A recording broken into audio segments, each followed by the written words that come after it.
Hello students, very good morning to all of you and welcome to the VL academy.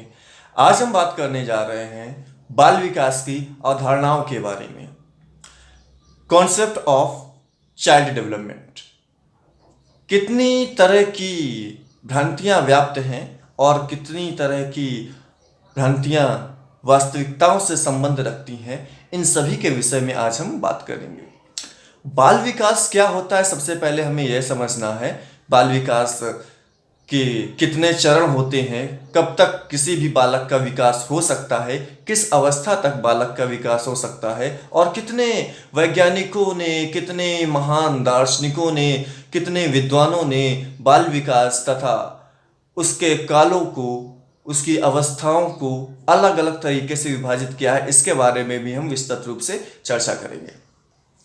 बाल विकास को किन किन रूपरेखाओं के आधार पर विभाजित किया जा सकता है, या फिर बाल विकास में कौन कौन सी गतिविधियां, कौन कौन सी वास्तविक प्रक्रियाएं निहित होनी चाहिए, इसके विषय में भी हम डिस्कशन करेंगे।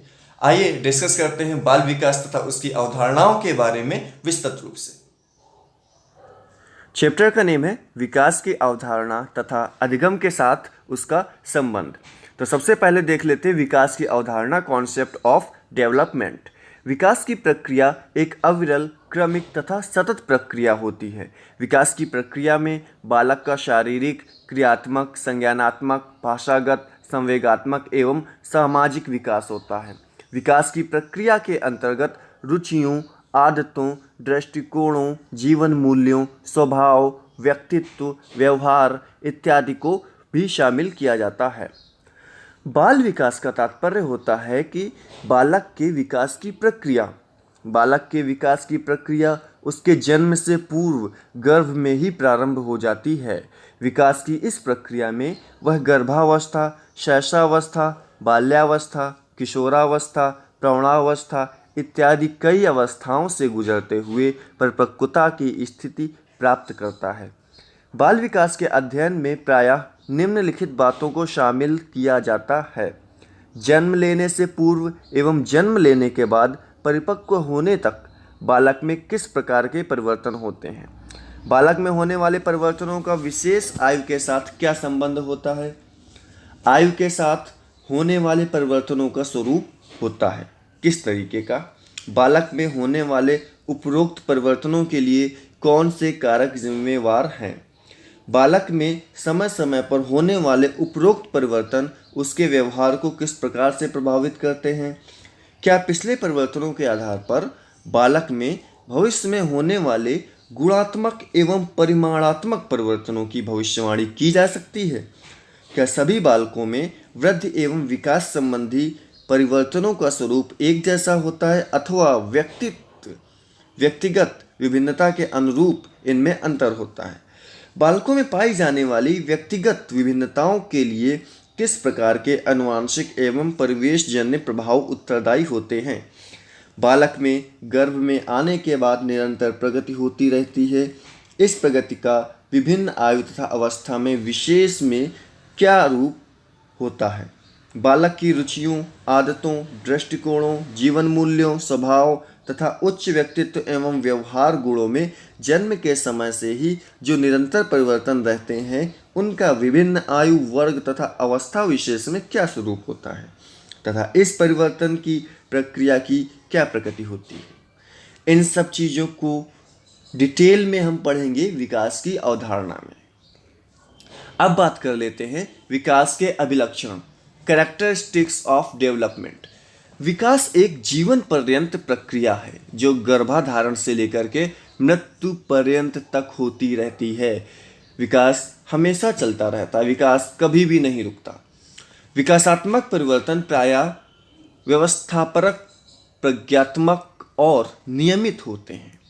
सामान्य से विशिष्ट और सरल से जटिल की ओर, एकीकृत से क्रियात्मक स्तरों की ओर अग्रसर होने के दौरान प्रायः यह एक पैटर्न का अनुसरण करते हैं। विकास की प्रक्रिया सतत के साथ साथ विच्छिन्न अर्थात दोनों प्रकार से हो सकती है। कुछ परिवर्तन तेजी से होते हैं और कुछ स्पष्ट रूप से दिखाई भी देते हैं। जैसे पहला दांत निकलना, बच्चों में जब दांत निकलता है तो वो दिखाई देता है, विकास हो रहा है उसमें, उनका दांत निकल रहा है। जबकि कुछ परिवर्तनों को दिन प्रतिदिन क्रियाओं में आसानी से देख पाना संभव नहीं होता, क्योंकि वे अधिक प्रखर नहीं होते, वह लोगों के सामने अधिक जागृत नहीं होते हैं। जैसे व्याकरण को समझना, आपने देखा होगा पहले बच्चों को व्याकरण समझने में प्रॉब्लम क्रिएट होती है, बट धीरे धीरे जब वह बड़े होते हैं तो वह व्याकरण को ठीक तरीके से समझना शुरू कर देते हैं। विकास बहुआयामी होता है, यह किसी एक दिशा में निर्धारित नहीं होता, यह बहुआयामी होता है। अर्थात कुछ क्षेत्रों में यह बहुत तीव्र वृद्धि दर्शाता है, जबकि अन्य क्षेत्रों में इसमें कुछ कमियां देखने में आती हैं। विकास बहुत ही लचीला होता है। इसका तात्पर्य यह है कि एक ही व्यक्ति अपनी पिछली विकास दर की तुलना में किसी विशिष्ट क्षेत्र में अपेक्षाकृत आकस्मिक रूप से अच्छा सुधार प्रदर्शित कर सकता है। एक अच्छा परिवेश शारीरिक शक्ति अथवा स्मृति और बुद्धि के स्तर में अनापेक्षित सुधार ला सकता है। विकासात्मक परिवर्तनों में प्रायः परिपक्वता में क्रियात्मकता के स्तर पर उच्च स्तरीय वृद्धि देखने में आती है। उदाहरण के तौर पे ले ले शब्दावली के आकार और जटिलता में वृद्धि, परंतु इस प्रक्रिया में कोई कमी अथवा क्षति भी निहित हो सकती है। जैसे हड्डियों के घनत्व में कमी या वृद्धावस्था में स्मृति क्षीण होना। ऐसा होता है ना, जब लोग बुजुर्ग हो जाते हैं तो उनका जो बोन स्ट्रक्चर होता है, हड्डियों का जो घनत्व होता है वो कम हो जाता है, और जब वृद्धावस्था में लोग जाते हैं तो उनकी स्मृति शक्ति कम होती रहती है, क्षीण होती रहती है। वृद्धि और विकास सदैव एक समान नहीं होता। विकास के पैटर्न में प्रायः सपाटता प्लेटियस भी देखने में आती है, जिसमें ऐसी अवधि का भी संकेत मिलता है जिसके दौरान कोई सुस्पष्ट सुधार देखने में नहीं आता। विकासात्मक परिवर्तन मात्रात्मक हो सकते हैं जैसे आयु बढ़ने के साथ कद बढ़ना अथवा गुणात्मक जैसे नैतिक मूल्यों का निर्माण।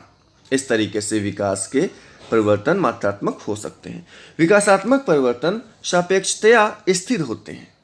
मौसम, थकान अथवा अन्य आकस्मिक कारणों से होने वाले अस्थायी परिवर्तनों को विकास की श्रेणी में नहीं रखा जाता।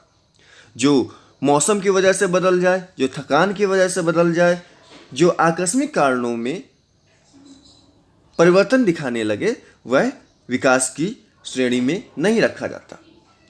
विकासात्मक परिवर्तन बहुआयामी और परस्पर संबद्ध होते हैं। अनेक क्षेत्रों में यह परिवर्तन एक साथ एक ही समय पर हो सकते हैं, अथवा एक समय में एक भी हो सकता है।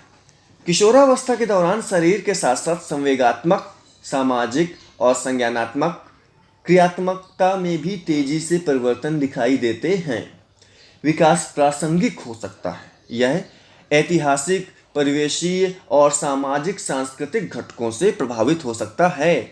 माता पिता का देहांत, दुर्घटना, युद्ध, भूचाल और बच्चों के पालन पोषण के रीति रिवाज ऐसे घटकों के उदाहरण होते हैं जिनका विकास पर प्रभाव पड़ सकता है। विकासात्मक परिवर्तनों की दर अथवा गति में उल्लेखनीय व्यक्तिगत अंतर हो सकते हैं। यह अंतर आनुवंशिक घटकों एवं परिवेशीय प्रभावों के कारण हो सकते हैं। कुछ बच्चे अपनी आयु की तुलना में अत्यधिक पूर्व चेतन हो सकते हैं, जबकि कुछ बच्चों में विकास की गति बहुत धीमी होती है। उदाहरण के तौर पर यद्यपि एक औसत बच्चा 3 शब्दों के वाक्य 3 वर्ष की आयु में बोलना शुरू कर देता है, परंतु कुछ ऐसे बच्चे भी हो सकते हैं जो 2 वर्ष के होने से बहुत पहले ही ऐसी योग्यता प्राप्त कर लेते हैं, जबकि कुछ ऐसे बच्चे भी हो सकते हैं जो 4 वर्ष की आयु होने तक भी पूरा वाक्य बोलने में सक्षम नहीं हो पाते हैं। इसके अतिरिक्त कुछ बच्चे ऐसे भी हो सकते हैं जो अपनी आयु की उच्चतम सीमा से ऊपर जाकर ही बोलने में सक्षम होते हैं। जैसे कि आप देखो कि आपके आसपास या मोहल्ले में कभी कभी हमें कुछ ऐसे बच्चे दिखते हैं, वो 6 साल 7 साल के हो जाते हैं और वो बोल नहीं पाते, वो बोलने में सक्षम नहीं होते हैं। अब हम बात करते हैं वृद्धि एवं विकास में अंतर की। Differences between growth and development. वृद्धि एवं विकास का प्रयोग लोग प्रायः पर्यायवाची शब्दों के रूप में करते हैं। अवधारणात्मक रूप से देखा जाए तो इन दोनों में अंतर होता है। अगर हम कॉन्सेप्चुअल बेस से देखें तो ये दोनों अलग अलग होते हैं, वृद्धि और विकास अलग अलग होते हैं। ठीक है, तो देखते हैं हम इस अंतर को कि क्या अंतर होता है इनमें। वृद्धि शब्द का प्रयोग परिमाणात्मक परिवर्तनों जैसे बच्चों के बड़े होने के साथ साथ उसके आकार, लंबाई, ऊंचाई इत्यादि के लिए होता है, जबकि विकास का प्रयोग, विकास शब्द जब हम यूज करते हैं तो उसका प्रयोग कैसे होता है? विकास शब्द का प्रयोग परिमाणात्मक परिवर्तनों के साथ साथ व्यवहारिक परिवर्तनों जैसे कार्य कुशलता, कार्य क्षमता, व्यवहार में सुधार इत्यादि के लिए भी होता है। ठीक है, तो दोनों में अंतर है। वृद्धि विकास की प्रक्रिया का एक चरण होता है, इसके क्षेत्र सीमित होते हैं। विकास अपने आप में एक विस्तृत अर्थ रखता है, इसका एक भाग होता है वृद्धि। ठीक है, तो वृद्धि जो है वह विकास का एक भाग होता है, तो कह सकते हैं कि विकास अपने आप में विस्तृत होता है। वृद्धि की क्रिया आजीवन नहीं चलती है, बल्कि बालक के परिपक्व होने के साथ ही यह रुक जाती है। क्लियर? विकास एक सतत प्रक्रिया है, बालक के परिपक्व होने के बाद भी यह चलती रहती है। बालक में विकास के लिए भी आवश्यक नहीं है। ठीक है, तो बालक में वृद्धि जो है वह विकास के लिए आवश्यक नहीं है। ठीक है, तो इस तरीके से हमने देखा वृद्धि और विकास में अंतर।